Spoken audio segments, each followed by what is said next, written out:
impacto es positivo porque crea un canal de atención de reclamos entre consumidores y proveedores, permite a los proveedores solucionar inconvenientes sin necesidad de acudir al Indecopi, permite a los consumidores registrar el inconveniente cuando sucede e incluso obtener una solución en forma inmediata. Y a partir de la experiencia de 2 años, el Indecopi planteó una serie de modificaciones que se han aplicado a partir de este año. Yo sí discrepo con la efectividad que se plantea que ha tenido los libros de reclamaciones, porque cuando hemos estado haciendo nosotros análisis, sobre todo en comercio en general, puede ser que para algunos sectores sí tenga algún efecto, pero cuando hablamos de donde hay mucho contacto con el consumidor, que no es el sistema financiero, el sistema bancario, no es el transporte, porque creo que hemos querido implementar un sistema que puede ser útil, no estoy diciendo que sea, para un determinado tipo de sectores, a todos en general. Estamos agregando costos, cada vez más costos a las empresas y riesgo de multas por incumplimientos. Y yo creo que al final se empieza a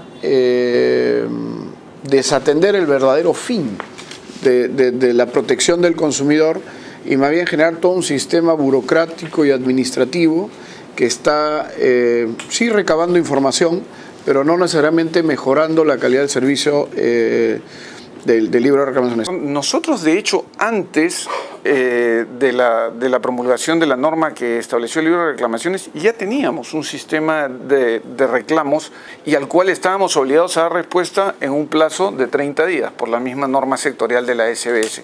Entonces, para nosotros, en realidad, es algo que ya existía. Sí nos preocupa, y nos preocupa mucho, algunos proyectos de ley que hay en el Congreso pretendiendo regresar a la necesidad del libro físico. Creemos que es ineficiente, creemos que aquellas entidades, instituciones, empresas que están en capacidad de manejar un libro de reclamaciones virtual, pues evidentemente eso es mucho más eficiente desde todo punto de vista. Hemos destacado la importancia del libro de reclamaciones. Hay que darle mayor apoyo a la autorregulación para que sea el propio proveedor el que atienda a sus clientes, y además pues hay que mejorar la atención al cliente. En ese caso estamos de acuerdo, ¿no? La percepción que tengo es que el libro ha generado costos a los privados, ¿ok?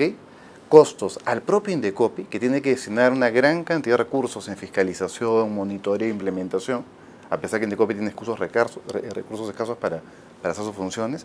Y no sé si costos llamarlo para los consumidores, pero no ha tenido un impacto, como advertían Lucho, Guillermo, Víctor, a nivel de consumidores. Puede haber existido un impacto en el sentido de que se considere que es una herramienta interesante, pero cuando uno revisa estadísticas, revisa artículos, revisa blogs, revisa redes sociales, lo que percibe es que los consumidores no lo ven como una solución, como la panacea al tema de sus derechos. El derecho a reclamar del consumidor siempre ha existido, desde las primeras normas, pero antes de que existiera el libro de reclamaciones, uno pretendía presentar el reclamo ante la empresa y nos pasaban, si uno estaba en una agencia en Comas, de repente le decían que presente el reclamo por escrito en una agencia en Chorrillos. Entonces existían frecuentemente obstáculos a la posibilidad de reclamar, pese a haber sido un derecho reconocido desde la primera ley de protección al consumidor. Entonces lo que hace el libro de reclamaciones en este caso es, tiene un impacto positivo para el ejercicio de este derecho. No obstante, es una herramienta perfectible, ya hemos incluido unas primeras modificaciones o unas primeras modificaciones que apuntan a perfeccionar la herramienta.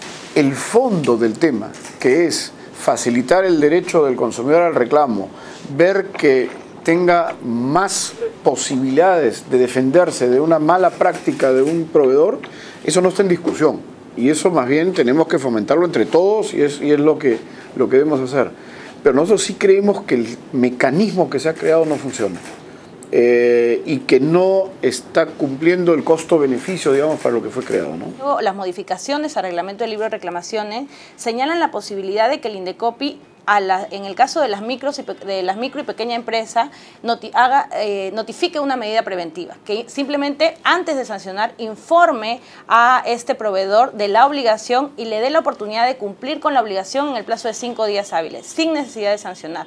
Entonces sí hay una preocupación respecto de que sea el menor costo posible y priorizando la posibilidad de corrección de conducta antes que la sanción. Yo coincido y discrepo. Coincido en que probablemente no fue lo mejor haber regulado para todas las industrias. En lo que sí discrepo es en su efectividad. Hoy en día, cuando uno va a un establecimiento comercial y pide el libro de reclamaciones, las cosas cambian, ¿no? Las personas te atienden totalmente diferente. Lo he vivido yo en lo personal, obviamente sin decir cuál era el cargo que tenía, y cuando doy clases y le pido ejemplo a mis alumnos, los alumnos también mencionan. Es decir, hoy en día el consumidor sí se siente más protegido porque sabe que si pide el libro de reclamaciones lo va a tener diferente, va a solucionar el problema en forma inmediata, no va a tener que esperar varios días, no va a tener que ir hasta el Indecopi, etc. Entonces, yo creo que el libro de reclamaciones sí funciona. Probablemente hayan cosas que mejorar, probablemente que algunas industrias sí, en otras no. Pero en general creo que el consumidor sí se siente protegido. Una preocupación que tenemos nosotros como sociedad y que estamos discutiendo mucho es los objetivos que nos fijamos. Porque 0% de defectos, por ejemplo, en un producto industrial no existe. O mejor dicho, podría existir, pero es imposible de pagar. Entonces, lo que normalmente se busca es tener un ratio de potenciales defectos al mínimo posible, pero un ratio razonable, donde económicamente es viable. No es que se exija a las empresas de plano o que se pretenda en las conversaciones con los gremios reducir en general, sino apuntamos a identificar cuáles son los problemas concretos y aquellos que son sumamente salvables por el proveedor de manera muy sencilla. Esos casos no deberían llegar. Y una muestra de eso es el Elobanco, por ejemplo, que si bien es una herramienta que viene generando un impacto posible, también demuestra que los bancos pueden hacer, en el caso del Elobanco, un último esfuerzo por solucionar los problemas, porque generalmente los casos que llegan al Elobanco ya han pasado por los bancos. ¿Sabes cuál es el problema? Yo no sé cuánto cuesta el Elobanco, ¿ya? Y no sé cuántas denuncias va a reducir, pero el Elobanco lo van a pagar los consumidores. Los costos del Elobanco va a terminar o en las tasas de interés, o va a terminar en el costo del servicio, o en la cuota de mantenimiento de la cuenta. Porque algo que muchas veces no nos damos cuenta nosotros a la hora de generar normas o generar iniciativas es alguien lo va a pagar. Eso no sale del aire, no va a ser gratis, o sea, siempre alguien lo va a pagar. Entonces la pregunta es, si yo he reducido, por decir, de 16.000 a 15.000 denuncias, ya, reduje 1.000 denuncias, ¿cuánto costó eso? ¿Cuánto le está costando a los consumidores? A todos. Esa es un poco la preocupación que yo quería poner sobre la mesa.